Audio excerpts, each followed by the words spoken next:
My name is Ivy Hart, and I still remember the exact day my life split in two. I was 10 years old, small enough that my feet didn't touch the floor when I sat on a high chair, but old enough to understand when people stop looking at you like you matter. It happened in Manchester, England, on a dull morning with wet air that clung to my hair. My mother, Elena Hart, brushed my bangs away like she was fixing me for a picture, and my father, Mark Hart, kept checking his phone as if the screen was more important than my face. I didn't know what was coming. I only knew they were moving too fast and speaking too softly, like they were trying to sneak past their own guilt. We walked past shops with bright windows and people carrying warm cups, and I tried to match my parents' pace. My backpack felt heavier than it should have, even though it only had a spare shirt, a book I loved, and a little tin box with £2 I had saved from birthday cards. We stopped near a building that looked plain and tired, with a sign that didn't mean anything to me then. My mother knelt and held my shoulders, but her hands were stiff, not gentle. "You'll be fine," she said, and the words sounded wrong, like she was reading them from somewhere. My father didn't kneel. He stayed standing, looking over my head, avoiding my eyes. Then my mother pressed a folded note into my hand and kissed my forehead quickly, like a task she wanted to finish. I watched them turn away. At first I thought it was a mistake, like when you walk the wrong direction and then laugh and come back. I waited for them to turn around. I waited for my father to call my name, for my mother to wave me over, for anything that showed this wasn't real. But the gap between us grew, and then the street swallowed them up. I stood there holding that note, so tight it wrinkled in my fist. My throat went dry, and my chest felt tight, like I had swallowed a stone. I unfolded the paper with shaking fingers and read it once, then twice, hoping the words would change. It said, "Be good. We can't do this anymore." That was all. No address. No promise. No, "We love you." Just a door closing in ink. I didn't know what to do with my body. I didn't know where to put my hands, where to look, how to breathe in a way that didn't hurt. People passed by, and not one of them stopped, because from far away, I probably looked like a child waiting for someone who was just inside a shop. I tried to follow my parents, but I didn't know which way they went. The city felt louder than ever, full of engines and footsteps and voices that didn't belong to me. I sat on the edge of the sidewalk and hugged my backpack because it was the only thing that didn't leave. Eventually, a woman noticed me. She didn't rush. She slowed down like she had time, like my fear wasn't an inconvenience. She had brown hair pulled back and a scarf wrapped around her neck, and her eyes were the kind that don't look away. "Hi," she said softly. "Are you lost?" I wanted to lie. I wanted to say my parents were coming back any second. But my mouth wouldn't form the words. Tears came instead, hot and embarrassing. The woman crouched down so her face was level with mine, and she waited until I could breathe. "What's your name?" she asked. "Ivy," I whispered. "Ivy Hart." Her name was Grace Miller, and she didn't make me feel like I was a problem. She asked if I was hungry, and I nodded, because I had no reason to pretend anymore. She bought me a small sandwich and a bottle of water, and I ate like my stomach had been empty for weeks. Then she told me she worked at a shelter called Rain Street House, a place for people who needed somewhere safe. She didn't promise magic. She didn't say everything would be fine. She only said, "Come with me. We'll figure this out." Rain Street House was an old building with a heavy door and stairs that squeaked. Inside, it smelled like soup and clean laundry. The lights were bright in the hallway, but the rooms were warm, and for the first time that day, I didn't feel like the street might swallow me whole. Grace spoke to other staff, made phone calls, and filled out forms with my name on them as if I had always belonged somewhere official. I sat on a bench and watched, holding my backpack in my lap like a shield. A woman named Marjorie gave me a blanket, and a man named Owen brought me a hot cup of tea that I didn't really drink, but the heat against my hands helped. That night, they gave me a small bed in a room with two other girls.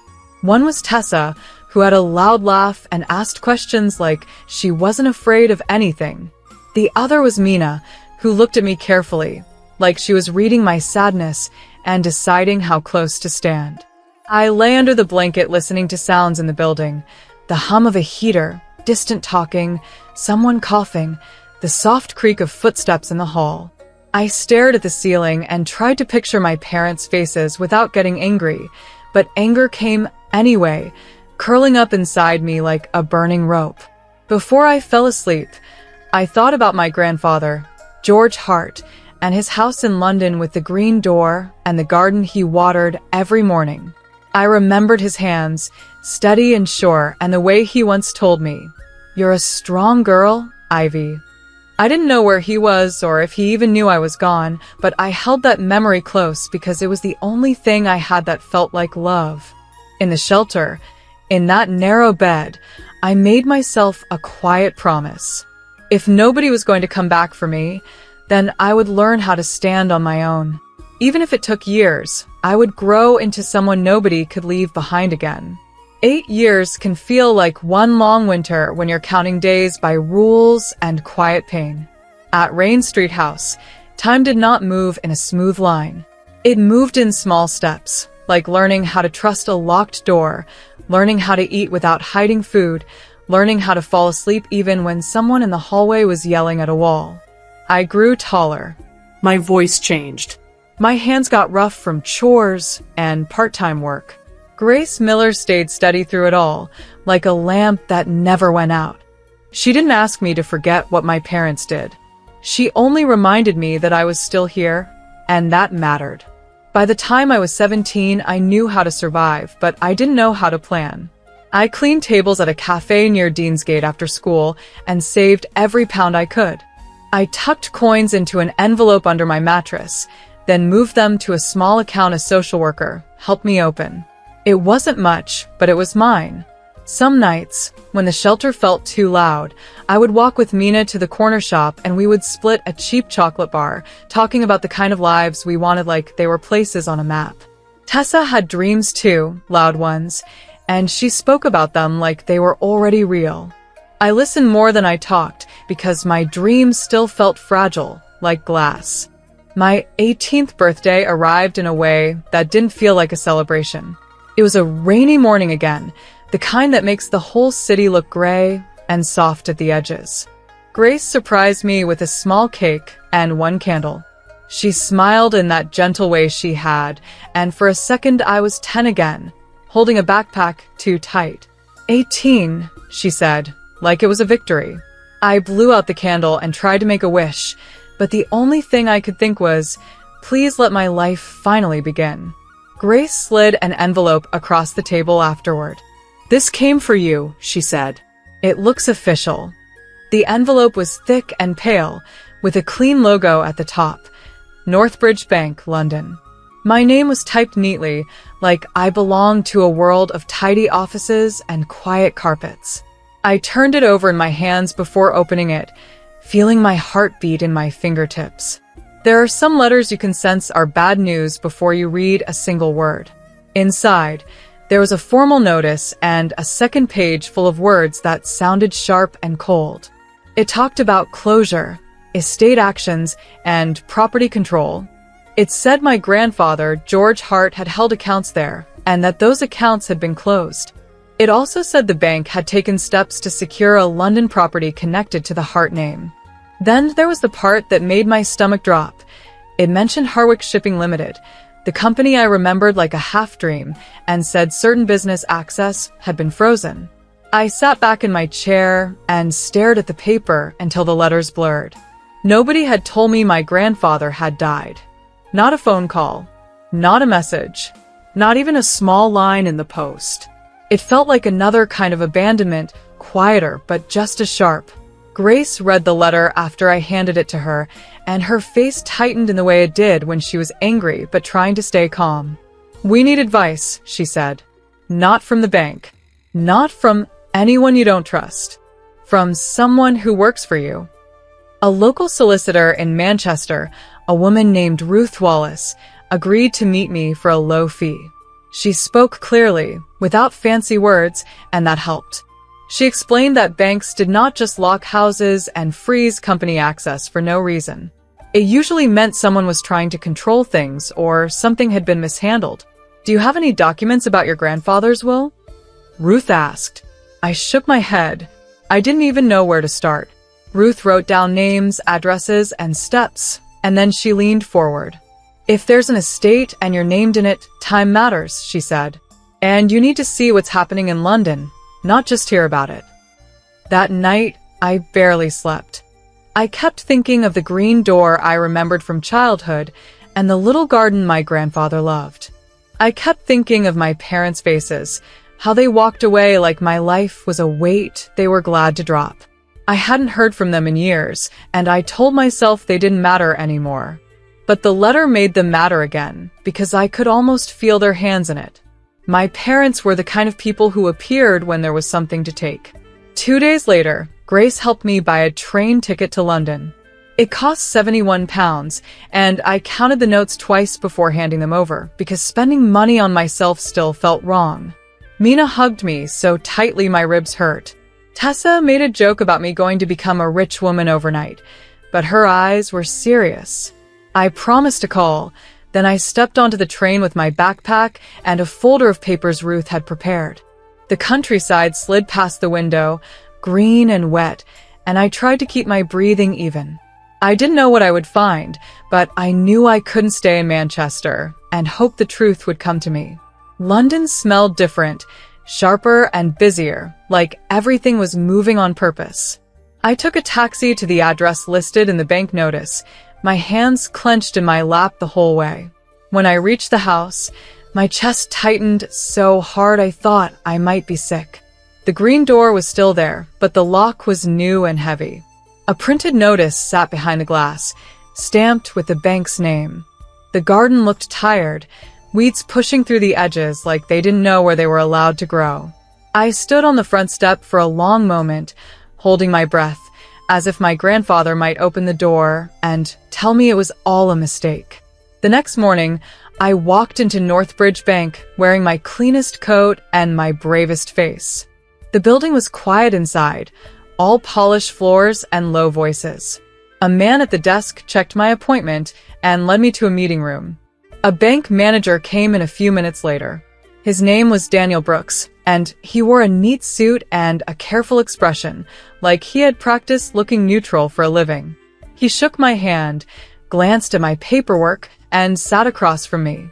"Miss Hart," he said, "there are complications involving your grandfather's estate." I didn't let my voice shake.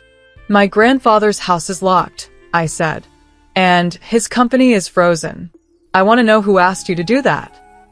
Daniel hesitated, and in that hesitation, I felt the truth hovering close, like thunder before rain. "We've been instructed to work with the listed family contacts," he said slowly. "Your parents' names appear on older records." The room felt suddenly smaller. My parents. Of course it was my parents. I looked Daniel straight in the eye and said the only thing that mattered. "I'm 18 now," I told him, "and I'm not going anywhere until you tell me what they're doing with my grandfather's life." The next 2 days in London felt like walking on thin ice. I stayed in a small room above a bakery in Camden because it was the cheapest place I could find, and it cost me £42 a night. The bed was narrow, the walls were thin, and every sound from the street followed me into my sleep. I kept thinking about my grandfather's house with the green door, locked by the bank like it belonged to nobody. I kept hearing Daniel Brooks's careful voice in my head. "Your parents' names appear on older records." I knew what that meant. Mark and Elena were already reaching for what they wanted. On the third morning, I went back to Northbridge Bank with my papers in a folder and my hands steady on the outside. Daniel met me again, and this time his face looked more tense, like he was expecting trouble. "Miss Hart," he said, lowering his voice, "your parents have contacted the bank. They say they are handling the estate." I felt my stomach turn, but I kept my eyes on his. "They abandoned me," I said. "They don't handle anything for me." Daniel nodded once, like he believed me, but couldn't say it. He slid a card across the table. "If you want to challenge instructions, you'll need legal support," he said. "This situation is moving fast." That afternoon, my parents appeared like a bad memory made real. I was walking near the bank when I saw them on the pavement, dressed too neatly, as if clothing could clean their past. My father's hair was trimmed, his coat expensive, and he wore the same hard mouth I remembered. My mother looked softer at first glance, but her eyes were sharp. Behind them stood two lawyers. One was a tall man named Graham Calloway with a briefcase and a stiff smile. The other was a woman named Sophie Finch, who kept checking her phone, like the world was waiting for her. Elena stepped forward as if she had a right to my space. "Ivy," she said, and she tried to cry on the first word. I didn't hug her. I didn't even step closer. I just held my folder tight and said, "Why are you here?" My father spoke instead, calm and cold. "We're worried about you," he said, and it almost sounded like a joke. "This estate matter is complicated. You should let adults manage it." Graham Calloway opened his briefcase and pulled out papers, already trying to build a wall between me and my own name. Sophie Finch gave me a small look, like she was measuring how easy I would be to push. My mother touched my arm, but I moved away. "You left me at 10, I said. "Don't touch me now." I called Grace from outside the bank, and she answered on the second ring. Her voice steadied mine. She told me to breathe and reminded me I didn't have to face them alone. Grace also gave me the number of a solicitor in London, a woman named Asha Bennett, who sometimes helped young people with legal messes. When Asha met me, she didn't look shocked by my story, and that alone made me trust her more. She was in her 30s, with calm eyes and a plain notebook. "Tell me everything from the beginning," she said. So I did. I told her about the shelter, the bank letter, the locked house, and my parents showing up like they owned my life. The next day, Asha came with me to the bank. We sat across from Daniel Brooks, and my parents sat at the other end of the room with their lawyers, like this was a game they expected to win. My father tried to smile, but it looked forced.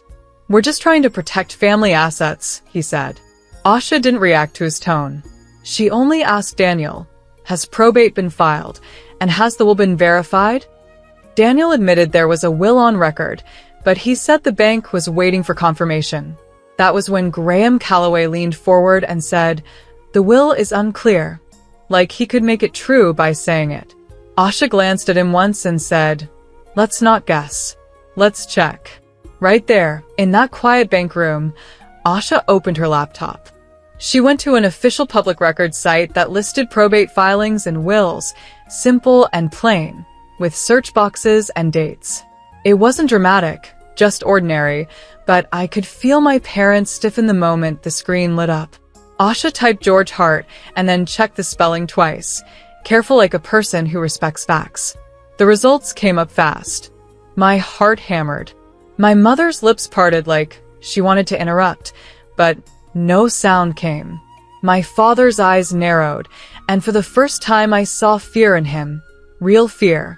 Not anger dressed up as control. Asha clicked the record and read it slowly, so nobody could twist the words. "The will states that all primary assets transfer to Ivy Hart on her 18th birthday," she said, and each word landed like a stone in water. She listed them out so there was no hiding place. The London house, the controlling interest in Hartwick Shipping Limited, and the main accounts tied to my grandfather's estate.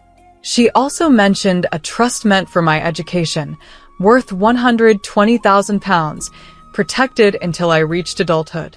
My mother made a small sound like a gasp. My father stood up so quickly his chair scraped the floor.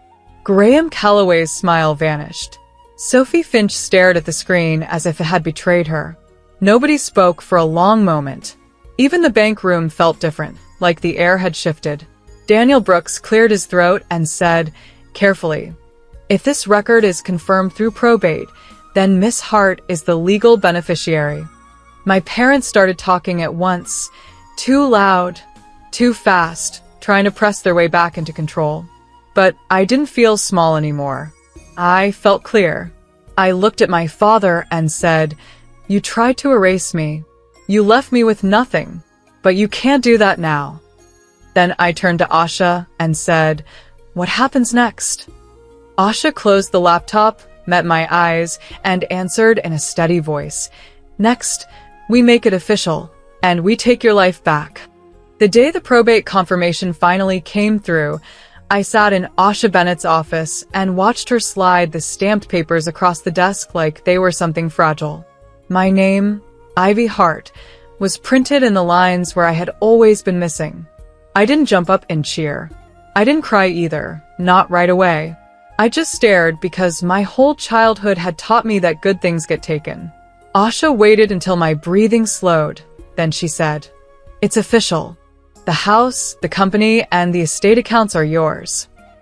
Outside, London traffic kept moving, like the city didn't know my life had changed.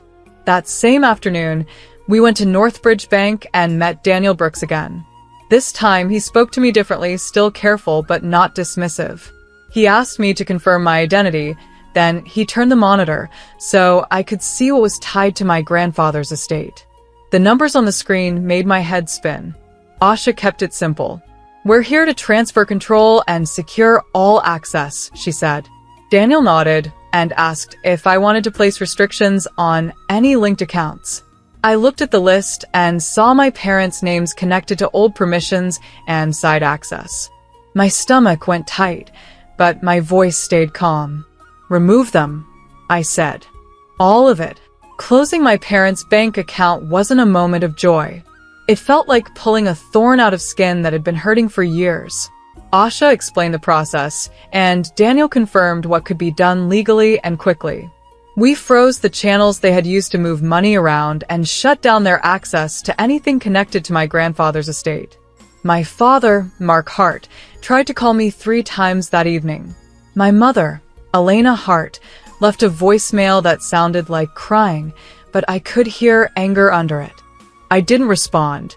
I wasn't doing this to punish them. I was doing it so they couldn't use money as a leash on my life again. The next thing I did was go to the house with the green door. Asha met me there with a locksmith and the new keys. The bank's heavy lock came off, and for the first time I stepped inside without feeling like I was trespassing in my own family. Dust floated in the light, and the hallways smelled like old wood and time. I walked through each room slowly, touching the wall once in the place where I remembered my grandfather leaning down to talk to me. I didn't sell the house. I didn't tear it apart. I simply closed it to my parents. New locks. New security code. Their names were not welcome in the doorway of my life anymore. Taking control of Hartwick Shipping Limited felt scarier than the bank and the house, because a company has teeth. It has contracts, staff, shipments, angry clients, and people who can lose jobs if you make the wrong move. Asha helped me hire a business advisor, Hannah Price, and a finance lead, Owen Clark, who spoke in plain language and didn't try to impress me with big words. We reviewed everything. We changed passwords, signed new access rules, and removed any role my parents had touched. When I needed to make hard decisions, I asked one simple question.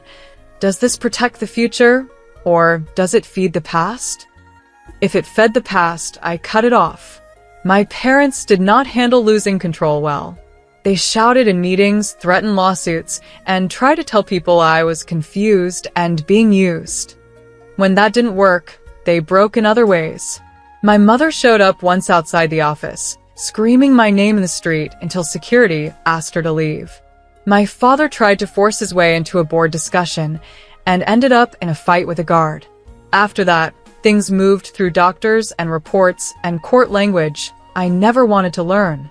People whispered the word madhouse like it was a punchline, but what it really was a psychiatric hospital. That's where they ended up, watched, limited, and finally unable to chase me through doors. Then came the part that still makes my throat tighten when I tell it. My sister, Nora Hart, appeared near my company building in London like a shadow I couldn't shake. The hotel next door, the Riverton Hotel, has a bright entrance and doormen in clean coats, and there she was on the sidewalk beside it, holding out her hand to strangers. Begging. At first, I didn't believe it was her. Nora had always been my parents' favorite, the one they kept close, the one they dressed nicely. But the girl in front of the hotel had thin sleeves, tired eyes, and a face that looked older than it should. When she saw me, her mouth opened like she had been waiting for this moment. "Ivy," she said, and her voice cracked. Please. "Just 20 pounds. Just something. I stood there with my keys in my pocket and my company badge against my chest, feeling like the sidewalk had turned into a line I had to choose how to cross. Part of me wanted to hand her money, just to end the scene. Part of me wanted to walk away and pretend I didn't know her. But I remembered Rain Street House. I remembered how cash can vanish into the wrong hands, how it can become a rope that pulls you back into the same pit. So I kept my words simple. "I won't give you money on the street," I told her, "but I'll buy you a meal right now. And if you want real help, I can pay for an appointment with a counselor and a safe room for a week. After that, we can talk about work if you show up and stay steady." Nora's eyes filled, and for a moment I couldn't tell if it was regret or rage. She looked past me toward the hotel doors, then back at my face. "You think you're better than us," she whispered. "No," I said, and my voice surprised me with how firm it was. "I think I'm finally free." I walked into my office after that with my hands shaking, but my steps didn't stop. I had taken my name back. I had closed the doors my parents used to hurt me, and even though the street outside my company was still messy with family pain, I knew one thing clearly. I wasn't 10 anymore, waiting on a sidewalk for someone to choose me. Now I was the one holding the keys, and I was choosing my life.